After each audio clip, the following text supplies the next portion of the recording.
চক্রান্ত ষড়যন্ত্র এখনো কমছে না। পার্শ্ববর্তী দেশ তারা যখনই দেখেছে ডক্টর ইউনূস সাহেব এবং তারেক রহমান সাহেবের বৈঠক হয়েছে, এখন আমাদের ভারপ্রাপ্ত চেয়ারম্যান তারেক রহমানের নামে অসংখ্য কুৎসা এবং অপপ্রচার সেখান থেকে চালানো হচ্ছে।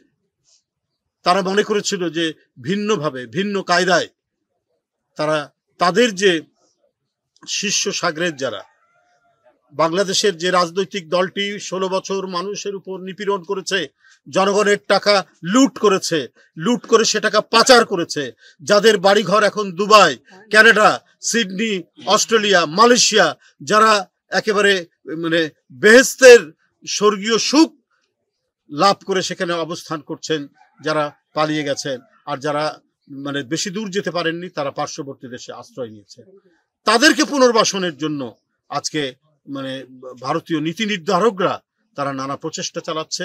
এবং এই যে আমাদের অন্তর্বর্তীকালীন সরকার, এটা তো আন্দোলনের ফসল। 16 বছরের নিরন্তর আন্দোলন এবং জুলাই আগস্টের যে রক্ত ঝরা আন্দোলনের মধ্যে দিয়ে শেখ হাসিনার পতন হয়েছে, এই পতনটাকে তারা সহ্য করতে পারছে না। তাই এই আন্দোলনের যিনি প্রধান আর্কিটেক্ট, এই আন্দোলনকে যিনি প্রধান পৃষ্ঠপোষকতা দান করেছেন, গোটা জাতিকে সংগঠিত করেছেন, বিএনপির ভারপ্রাপ্ত চেয়ারম্যান তারেক রহমান, তাকে তারা টার্গেট করেছে।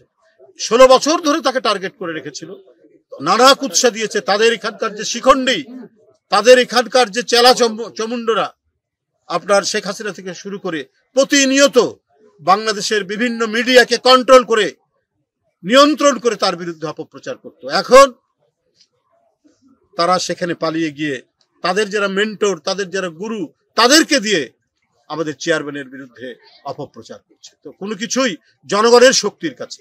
18 কোটি দেশের মানুষ এখানে, পৃথিবীর যত বড়ই শক্তিধর দেশ হোক, তারা যদি মনে করে এদেরকে আমরা নিয়ন্ত্রণে রাখবো, বশে রাখবো, এদেরকে আমরা দমিয়ে রাখবো, এদের উপর আমরা মাতবরি করব, এদেশের মানুষ সেটা কোনোদিনই সহ্য করেনি, এখনো সহ্য করবে না। এই দেশের মানুষই নির্ধারণ করবে তাদের শাসক কে হবে। তারাই ভোট দিয়ে ঠিক করবে কোন দলকে তারা নির্বাচন করবে, তারাই দেশ শাসন করবে।